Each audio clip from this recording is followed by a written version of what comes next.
Hi everyone, Anshul this side from R Care Overseas Education. और आज मैं अर्शित के साथ में हूँ जिनका आज ही वीज़ा अप्रूवल आया है और ये अभी पासपोर्ट अपना स्टैम्प करा के वीएफएस से आज ही लेके यहाँ पे आए हैं। अर्शित का एडमिशन जो हुआ है वो हॉक्सुलर यूनिवर्सिटी विंगस्टाफन ड्राइसडॉर्फ में मास्टर्स कोर्स में इंटरनेशनल मैनेजमेंट इन फॉरेस्ट इंडस्ट्रीज़ में हुआ है।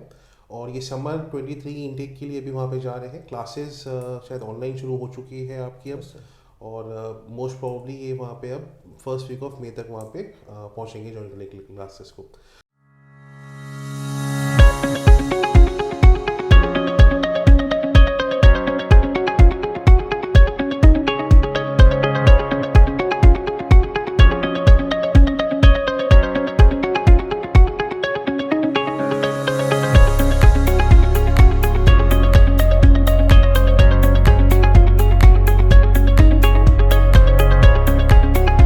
तो इस वीडियो को अपने शुरू करने से पहले एक बार मैं बोलूँगा कि अर्चित एक बार अपना इंट्रोडक्शन दे दो। आपने कहाँ से हो, बैचलर्स वगैरह आपने क्या कोर्स किया हुआ है, फिर हम आगे क्या डिस्कस करते हैं, है ना। तो प्लीज़ एक बार अपना इंट्रोडक्शन दीजिए। Well hello, my name is अर्जित पोखरियाल और मैं ऋषिकेश से बिलोंग करता हूँ। मैंने अपनी बैचलर्स एग्रीकल्चर से किया है फ्रॉम देहरादून ओनली। और बीएससी ऑनर्स एग्रीकल्चर मेरे कोर्स का नाम था। और मैं आरकेड से मनी मैम के थ्रू अपने एक फ्रेंड के थ्रू जुड़ा हूँ और वहीं से फिर मैंने यहाँ से अपना फाइलिंग का काम स्टार्ट करवाया। ऑलराइट। तो जैसे अब आपने जर्मनी वगैरह के लिए जब आप प्लान कर रहे थे शुरू से, तो जो फ्रेंड का आप बता रहे हो उसने आपको रिकमेंड किया था डायरेक्टली, या आपने ऑनलाइन हमारे बारे में और भी चीज़ें पढ़ी थी? कैसे अप्रोच किया आपने? वेल सर, मैंने अपने एक फ्रेंड से पूछा था कि मुझे कंसल्टेंट की नीड है, तो वहीं से मुझे आपके आर्केड इंस्टीट्यूट के बारे में पता चला था। तो बेसिकली ये फ्रेंड के थ्रू ही पता चला मुझे यहाँ से।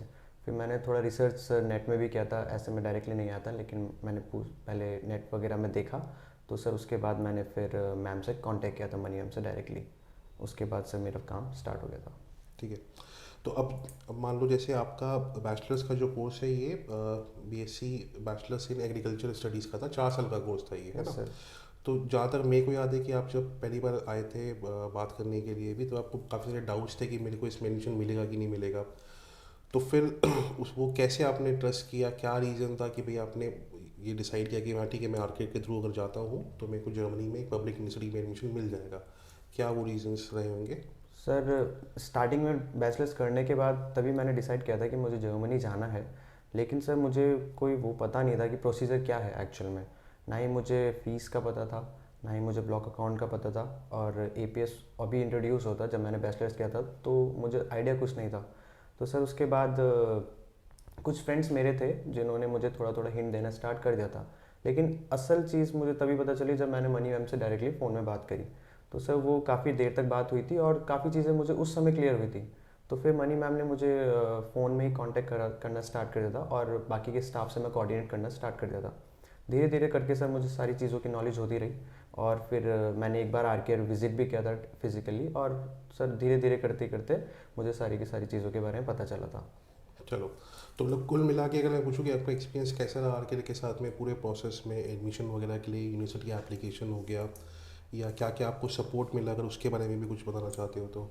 वेल सर, सपोर्ट काफ़ी अच्छा रहा था। मतलब जिस हिसाब से मैं कोऑर्डिनेट दो मैम से यहाँ से कोऑर्डिनेट कर रहा था, हिमानी मैम और दीक्षा मैम, दोनों मेरे साथ काफ़ी पोलाइट थी। और सर जो भी चीज़ का मुझे डाउट होता था मैं डायरेक्टली मैसेज कर देता था, तो मुझे सारी चीज़ों के बारे में पता चल जाता था। जब थोड़ा कोई इशू बड़ा होता तो मैं मनी मैम को मैसेज करता था और मनी मैम का भी मुझे कॉल बैक आ जाते थे।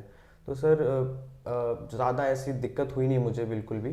जो जो कॉलेज में मेरा फाइल जाता था, एप्लीकेशन जाता था, तो वो मुझे मैम बता देती थी। और फिर सर वाइन स्टीफन का मुझ पे एक बार मैम ने बोला कि इसका आपका एक्सेप्टेंस आ गया है। और फिर उसके बाद यहाँ का प्रोसेस स्टार्ट हो गया था। ठीक है।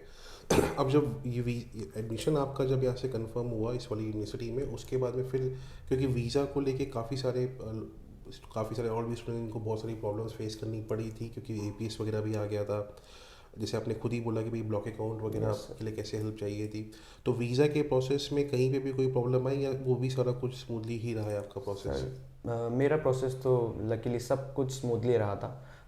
एपीएस का एक बहुत बड़ा इशू था क्योंकि मेरे फ्रेंड्स अभी तक बहुत ज़्यादा फेस कर रहे हैं वो प्रॉब्लम।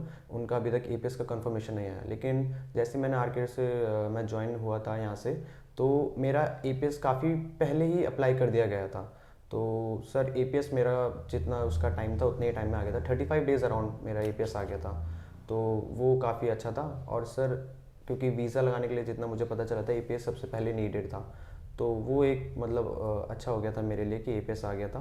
बाकी सर वीज़ा में ब्लॉक अकाउंट का सर मुझे नहीं पता था कि पेमेंट कैसे करनी है, तो वो भी पेमेंट मुझे यहीं आर्केड से ही पता चला था कि किसके थ्रू और कैसे कैसे करना है।